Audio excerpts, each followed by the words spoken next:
कि देखा मास्टर भैया हमरे को गीत बजावत हुन आजकल विरहा जगत में बड़ा झूम के चलत हो। का बजावत हुन? जब जब देखे ले जब देखे ले दतवा से कटे ले यगुरिया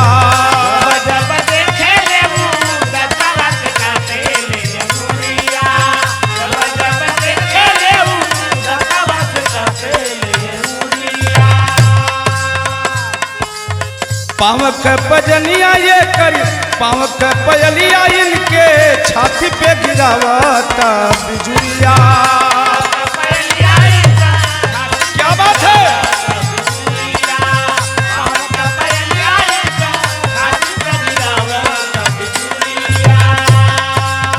जब जब देखे ले ततवा से काटे ले अंगुरिया पावक पजलिया इनके पावक पजलिया इनके छाती पे गिरावता बिजुरिया।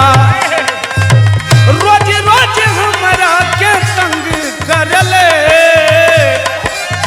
रोज रोज हमरा के तंग करले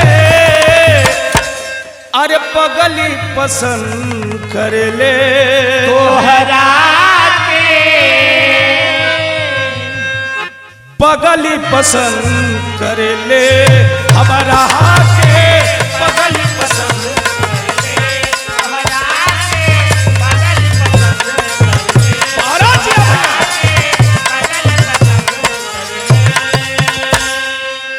सम्मानित साथियों, बिरहा का यह बड़ा रोचक मुकाबला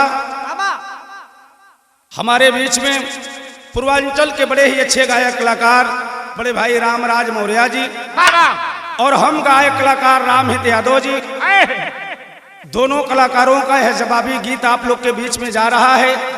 समा फिल्म के माध्यम से आप इस चैनल को सब्सक्राइब जरूर करेंगे और लाइक कमेंट के माध्यम से हम कलाकारों को जरूर बताएंगे गीत कैसा रहा।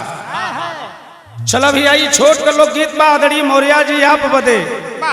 यह युग में तमाम प्रकार का लोकगीत सुनत हुआ, लेकिन हमरे गीत का शीर्षक बा छोड़ दे का। सुनिया मौर्य जी गीत का शीर्षक बा छोड़ दे का। बड़ा पुरान गीत लगल। कौन गीत बा भैया? क्या बात है?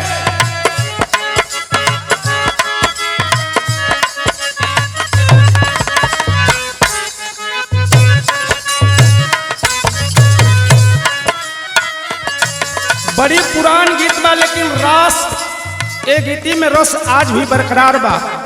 हमारे आदरणीय मौर्य जी के समय का गीत है। अगने में फूले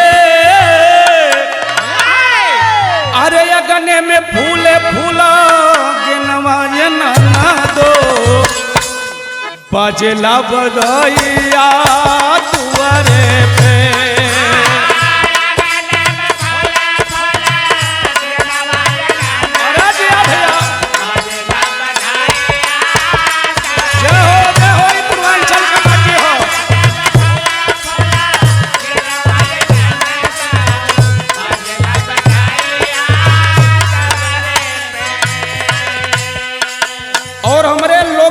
शीर्षक बा छोड़ दे का।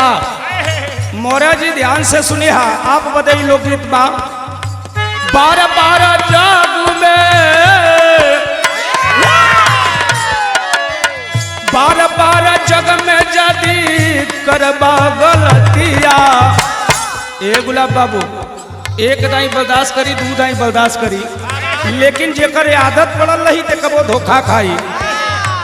12 जग में जदी करबा गलतिया तोहके बतावा केहू छोड़ी दे का।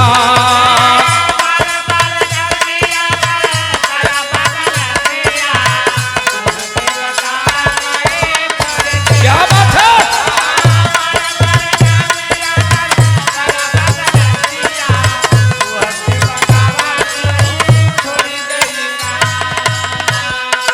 पहली बंद के माध्यम से बतावे बा मौर्या जी ध्यान से सुनिहा कि आए हो अकेला जग में, अरे जाना है अकेला, फिर भी न माना छोड़े माया का झमेला।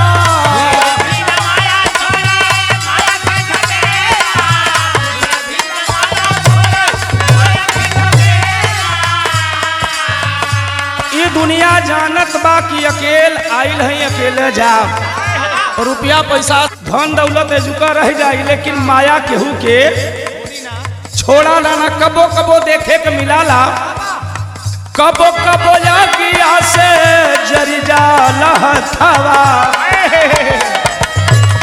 माई बहन रोटी पकावेली न, कबो आदि से हाथ जरी जाला, लेकिन कबो कबो जागिया से जरी जाला हथवा, लेकिन रोटिया पोवा पर कोई छोड़ी गई का। अरे जिया मेरा भैया से रहा।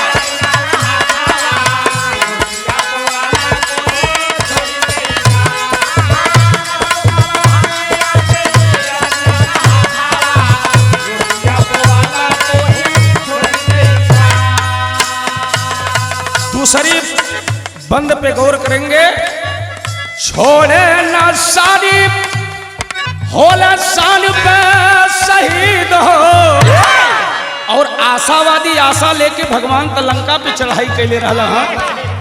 छोड़े न आशावादी अपनी उम्मीद हो,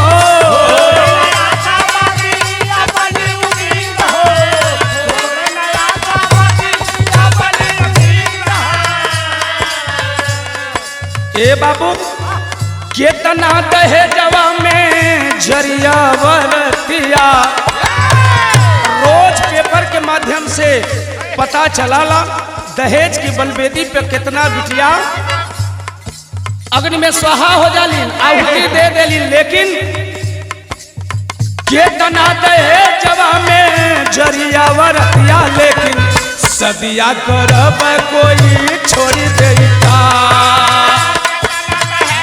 बिल्कुल ना छोड़ी।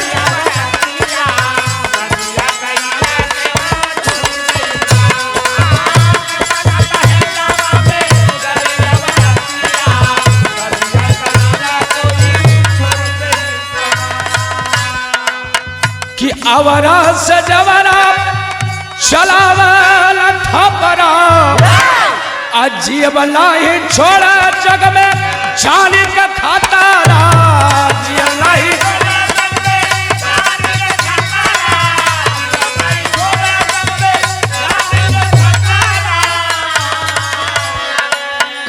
और रिकॉर्डिंग कर रहे हमारे बड़े भाई संदीप जी, बड़ी ऊंची बात लिखलन कवि जी का, कबो कबो सूखा से, कबो कबो सूखा से सूराई जाले खेतिया, खेतिया करब कोई छोड़ देता, कबो कबो सूखा से सूखाई जाले,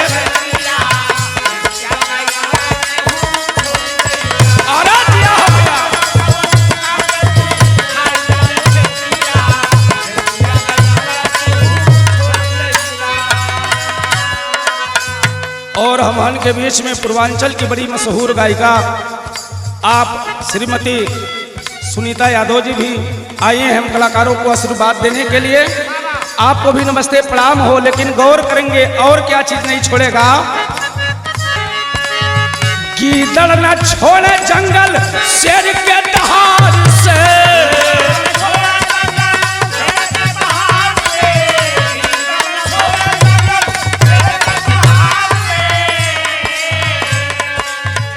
घाती ना घात छोड़े वार करे, घाती कबो घात ना छोड़ी, समय पड़ले को घात कोई दे, यह बात लिखना कवि जी, घाती ना घात छोड़े कर वार यार से, आड़े से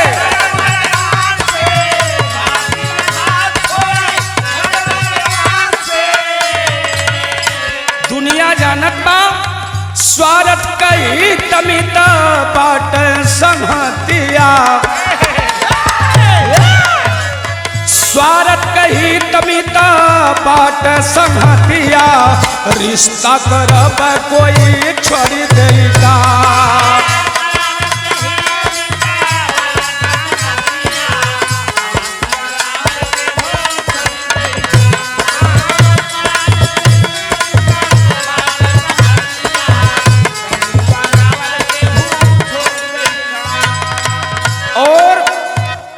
आखिरी बंद में गुरु घराने का परिचय। एक बाद आदरणीय मौर्य जी आपका नंबर बा देखा एगो आप बदे हम लोग गीत रखले हैं छोट कर नंबर के बाद मौर्य जी के बाप रमन बिहारी बेचन छोड़ला वतनावा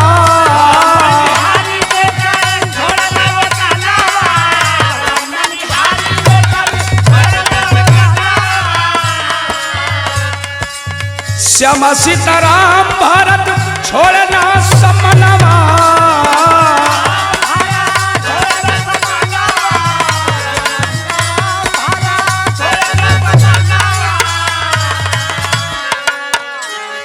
अरे भोला विश्वनाथ गड़ी भोलवा में कटवा भोला विश्वनाथ गड़ी अरे गोड़वा में कटवा रहिया चलल